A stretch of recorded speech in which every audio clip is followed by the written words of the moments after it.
Welcome to the show.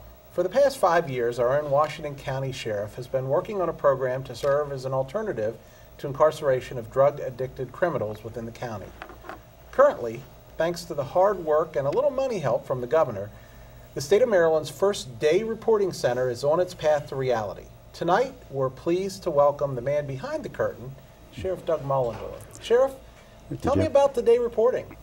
Well, it's a concept that has actually been around for a little while. It's not unique. But what it does is that instead of incarceration for individuals who are substance abuse offenders, it provides an alternative. And we look at it as a holistic approach because many drug offenders have other issues such as mental health issues. They often do not have stable housing. They don't have a job. They've stolen from their families. The families have kicked them out. So there's a lot of issues going on in their lives. So in order to provide for recovery, we have to look at all of those issues and not just one. And that's what this will do. We'll look at it on a holistic approach. So we've actually got several topics, but before I get off of day reporting, because this is a major one, I'm going to open it up to the panel for other questions around day reporting. Sure. I'd like to know, this isn't the first pilot program for Washington County, correct? Oh, absolutely. There's about 4 others that we've initiated. One being the Vivitrol program, which is actually part of recovery for people who have an opiate addiction. And the Washington County Detention Center was the first in the nation to actually use Vivitrol in a recovery setting. We've had a 92% success rate with what we've had with Vivitrol. And the difference between Vivitrol and Suboxone and Methadone, which are 2 of the other treatment medications, is that Vivitrol lasts for 28 days. It's an injection as opposed to taking a pill. And with Vivitrol, it's an antagonist. It's not an opiate. So you're not high during that 28-day period. So you can make informed decisions. You don't have to decide on a daily basis, do I take methadone or my Suboxone versus heroin? And you have a clear head. You're not taking an opiate during that time period. So back to the day reporting thing for just a minute. What is the distinction in terms of someone that presents with this issue? What's the distinction between criminal incarceration and day reporting? Is it the user versus the dealer? What is that line? No, it's actually, well, it is the user, but in some cases dealers are actually users as well. So in some cases you have individuals who are dealing small amounts to pay for their own habit. We're not excluding them. We're looking for people who have committed multiple offenses based on their drug addiction, and the drug addiction is the driving force behind that offense. Interesting. Mm-hmm. Interesting. Ron? Hi. Heidi Arneo, Alternative Sentencing Program with the State's Attorney's Office. How will that program fit in with the Day Reporting Center? Which now you know what it does. Yeah, it's more of a diversion program, whereas this is going to actually incorporate people who have multiple offenses. They're not going to be violent offenders. We're not putting anybody back on the street that is going to be detrimental to the public. But these are people who have, committed thefts, things of that nature to support their habits. So the judge will, basically place them in the day reporting program. They will be incarcerated on the front end for about 2 weeks so that we can do a couple of things. First of all, we can detox them. And secondly, we can also do an assessment for that particular individual to determine what their needs are. We will develop a program specifically for that offender. So it's primarily drugs and alcohol? That's correct. I have a major question. At what point do we deal with the real problem in the country, which is alcohol, which creates the problem? Alcohol is one of the biggest money makers in the country.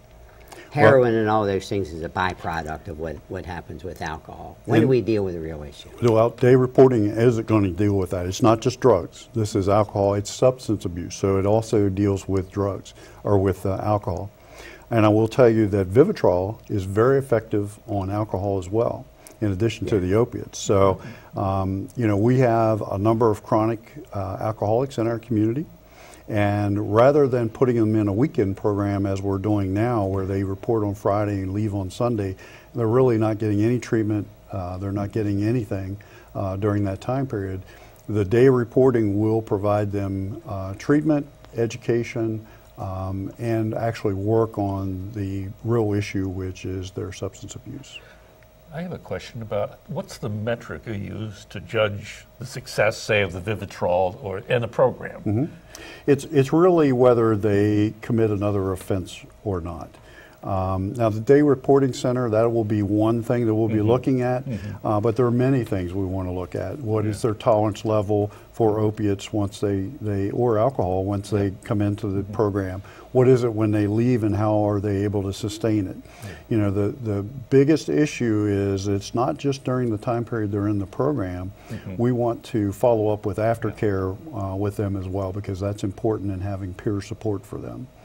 We don't want to just have them graduate for the program, throw them back out into the community. They're going to be with the same friends, the same environment that they had before, and they're just going to revert back to It's quite an extensive thing to oversee, I think. It is. And somehow I can't help but think that, you know, the stigma of being in jail for a long period of time, I think can affect, in some cases, young people's future, and somehow this seems much less in terms of the long-term stigma for them to overcome. Well, one of the problems with people who have been in jail is to be able to get employment once they get out. Right. We need to offer these folks something that gives them hope, because if they don't have employment, they're just going to revert back to stealing, burglaries, etc. So what we will be doing is actually doing vocational education with them and connecting them up to employers in our area who are willing to give them that second chance. And we have a number of employers that are on board with that. Excellent. That's great. It seems like you're treating it, you know, more as an illness rather than just simply, you know, a crime that's been committed, which I think is a completely different approach than what we've been seeing for years and years. So I think Absolutely. that's great. You know, one of the problems is it's just been a revolving door, because they're drug-free while they're in the detention center.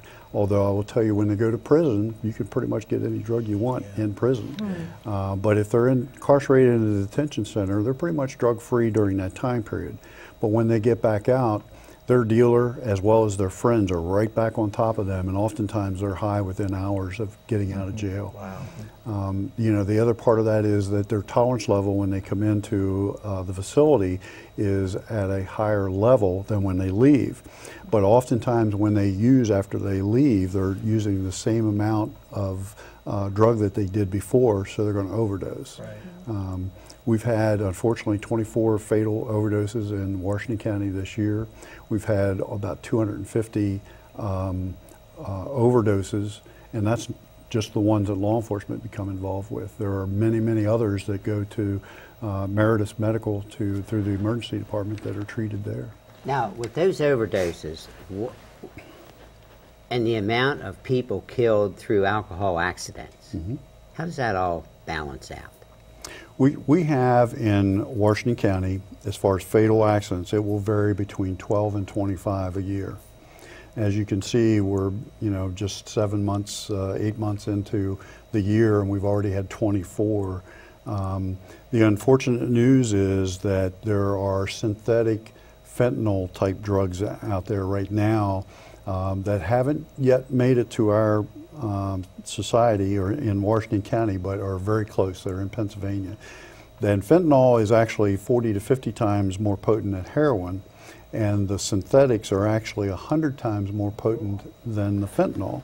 So there have been places that have actually had 27 deaths within a 24-hour period as a result of using. So, we have to really stay on our toes and monitor those types of situations. What's the cost? What's the cost to buy it? And heroin right now Yes. in our area for about $120 to $140 dollars And for what does that get you? Not to be stupid. for a gram. Okay, and a gram is like one high, or what is No, if you look at basically a little sugar packet, that's about a gram. Wow. Okay. So we could talk a long time about that, but I do want to get on to a second topic if we could. And that is, I want your comments, you know, in our country over the last several months, years, there's been increasing issues between police and citizens. Mm-hmm. How is Washington County dealing with this, and what is your best advice to those who interact with your police, with your sheriff's deputies, and those who need to interact with your sheriff's deputies? Well, one of the differences I think in our community, and I tout this across the state, is that our law enforcement works extremely well together. And we work with our community. You know, the first time the community sees a deputy isn't the first time they had a theft or a crime that's been committed where they're victimized. Generally, we're out there doing many, many other programs. We have our prescription drug turn-in program. We have a number of crime prevention programs that we do throughout the community. We attend a lot of community functions. You know, for example, on Sunday I'm going to Harvest Baptist Church because they're doing a Law Enforcement Recognition Day. We do those types of things all the time. So we're involved with our community, and I think that's the biggest issue is, you know, you have to take that comfort level for those people who are out on the street doing police work every day. They need to interact with citizens at a different level. You know, I think that if something happens in our community, we know the right people to call and contact, and we're going to be up front with them and tell them exactly what happened. You know, we're not going to try to hide anything. And I think that says a lot for our community. What are your thoughts on body cameras? We are actually, we just put out 10 body cameras. I'm an advocate for body cameras because it does change behavior on both the deputy as well as the person that you're contacting. However, I always caution it like this. When I talk to groups, I say that when you're dealing with a body camera, it's kind of like a sporting event. How many cameras do you have when you're actually looking at instant replay? It's not one camera. It's multiple cameras, and oftentimes you still can't make the correct call with multiple cameras. So don't think that the body camera is a panacea for, you know, the issues. The other part of that is the training of a police officer to can his body when he's in an armed situation. You're not actually going to see straight on. It's not like somebody standing there holding a camera and videotaping. Right. So you're not going to get the views that you think you might get. It's a point of view, but that's not always the best view. Absolutely. The other thing is, too, that cameras enhance, for example, in low light conditions. And so it may not be exactly as the officer is seeing things. So if you take those things into account, then, you know, it's an excellent program, and I'm definitely for it. We will be actually implementing cameras on all of our uniformed officers over the next few years. This isn't your first pilot program, is it? The daycare, I mean the day reporting. The Vivitrol program, we also are the only ones currently in the state that have a special deputy program where I swear in all of the municipal police officers as special deputies so that if there's an incident that's happening outside their jurisdiction, crime in progress, or someone needs help, or there's a major traffic situation, they don't have to ask to come out of their jurisdiction. They can automatically do that and respond. So if we have an armed robbery, for example, at the mall, they automatically can respond from the city of Hagerstown or wherever they may be. And it works very, very well. So we're going to have to wrap it on that. Sheriff, we had more questions than we had time for. I hope you'll come back and join us again. I absolutely would be happy to do that. We certainly appreciate that. Stay with us. Next up on the flip side, our panel meets with the new Hagerstown Police Chief. We're back in 3 minutes. Stay tuned.